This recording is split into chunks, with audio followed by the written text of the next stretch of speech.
महायुतीला राज ठाकरे यांनी बिनशर्त पाठिंबा दिला. राज ठाकरे हो, मी त्यांचं स्वागत करतो आणि मोदी साहेबांचं नेतृत्व आणि मोदी साहेबांच्या विकासाच्या कामाला, देशाच्या प्रगतीसाठी मनसेचे अध्यक्ष राज ठाकरेजी यांनी महायुतीला पाठिंबा दिल्याबद्दल मी त्यांना मनापासून धन्यवाद देतो आणि त्यांचं अभिनंदन करतो. राज ठाकरे आल्यामुळे जागा काही सोडणार का त्यांच्याकरता? नाही, त्यांनी कुठली अट, कुठली शर्त ठेवली नाही. मोदीजी देशाचा विकास करताय आणि मोदीजींच्या नेतृत्वासाठी त्यांनी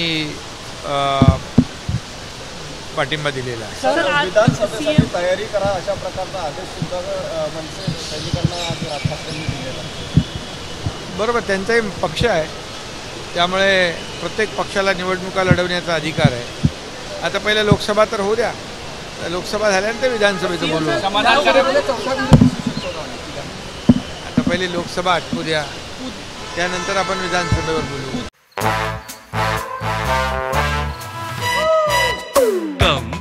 Come, my love, please don't say no, baby. Come, my love.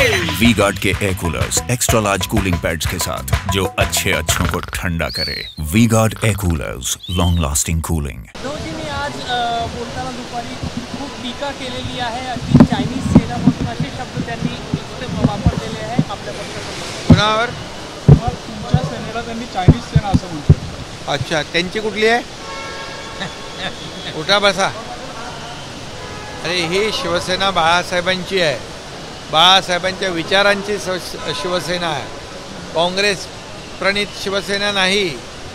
त्यामुळे हे बाळासाहेबांच्या विचाराला मूठमाती देण्याचं काम, तिलांजली देण्याचं काम, सावरकरांचा अपमान सहन करणाऱ्यांचं काम, त्यांच्या मांडीला मांडी लावून बसणाऱ्यांनी आमच्यावर टीका करताना जरा विचार करावा. आमची भूमिका स्पष्ट आहे. तुम्ही मित्रपक्षाच्या पाठीत खंजीर खुपसून या सत्तेच्या खुर्चीसाठी, स्वार्थासाठी, मुख्यमंत्री पदासाठी बाळासाहेबांचे विचार तुम्ही विकले, सोडले आणि धनुष्यबाण गहाण ठेवला आणि शिवसेना वाचवण्यासाठी, शिवसैनिकांचं खच्चीकरण थांबवण्यासाठी आम्ही ही भूमिका घेतली आहे बाळासाहेबांच्या विचारांची.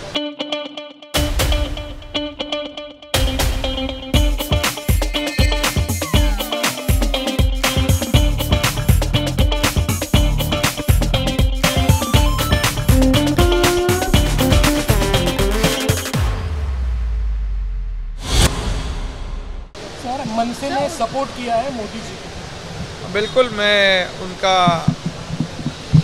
तहे दिल से स्वागत करता हूं कि मोदी जी के नेतृत्व के लिए मोदी जी ने जो देश का विकास किया है, देश को आगे बढ़ाया है और इसलिए उन्होंने महायुति को सपोर्ट किया है. उनको मैं धन्यवाद देता हूँ. समाधानकारक तोडगा न निघाल्यामुळे शिवतीर्थावर ढोल वाजले. गवर्नमेंट भी कहा है, उसके ऊपर आप क्या कहना चाहते हैं? मोदी गवर्नमेंट मोदी जी के ऊपर आरोप लगाने का तो उनको बिल्कुल अधिकार नहीं है, क्योंकि भेकड़ और भाकड़ कहना मोदी जी के लिए उनको अधिकार नहीं है. क्योंकि जब कोविड था तो घर में बैठकर मोदी जी यहाँ पर तो देश को ही नहीं, दुनिया के लोग उनके पास मदद मांग रहे थे, वैक्सीन की मदद मांग रहे थे, पीपी किट की मदद मांग रहे थे, अब कई दवाइयों की मदद मांग रहे थे और पूरे देश को नहीं, दुनिया को मोदी जी ने कोविड में मदद पहुंचाई. और ये जो आरोप लगाने वाले घर में बैठकर कौन सी बहादुरी दिखा रहे थे?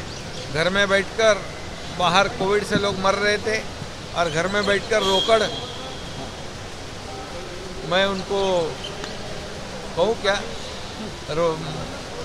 रोकड़ पार्टी के अध्यक्ष, ऐसा कहना उचित होगा क्या?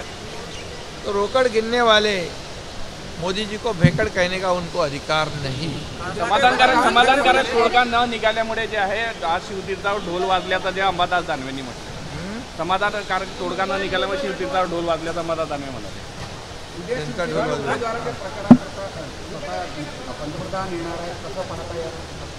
नाही, प्रधानमंत्री महोदयांनी महाराष्ट्रामध्ये अनेक सभा दिलेल्या आहेत. महाराष्ट्रावर त्यांचं पहिल्यापासून प्रेम राहिलेलं आहे आणि खरं म्हणजे महाराष्ट्राच्या विकासामध्ये देखील त्यांनी 1.5-2 वर्षामध्ये मोठं योगदान दिलेलं आहे आणि म्हणून महाराष्ट्रावर त्यांचं विशेष प्रेम आहे आणि महाराष्ट्रात जास्तीत जास्त जागा या ठिकाणी निवडून आल्या पाहिजे यासाठी या महाराष्ट्रातल्या जनतेने देखील मतदारांनी देखील मोदीजींना गॅरंटी दिलेली आहे आणि म्हणून 45 पार जागा या महाराष्ट्रातून जिंकू आम्ही आणि मोदीजींचे हात बळकट करू. त्यासाठी त्यांचं आम्ही महाराष्ट्रात स्वागत करतो. महायुति का भी जल्द से जल्द हो जाएगा. राज ठाकरे असंही म्हणाले, सीएम साहेब राज ठाकरे असंही म्हणाले, मुख्यमंत्री उपमुख्यमंत्री मला नेहमी भेटायला यायचे, आपण एकत्र आलं पाहिजे असं म्हणायचे, मात्र का एकत्र आलं पाहिजे हे सांगायचे नाही. त्यामुळे माझा स्वतःचा पक्ष असल्यामुळे मी कोणाच्या हाताने काम करणार नाही असं नाही. त्यांनी पाठिंबा दिल्याबद्दल मी त्यांना धन्यवाद अगोदर दिले, पुन्हा त्यांना धन्यवाद देतो.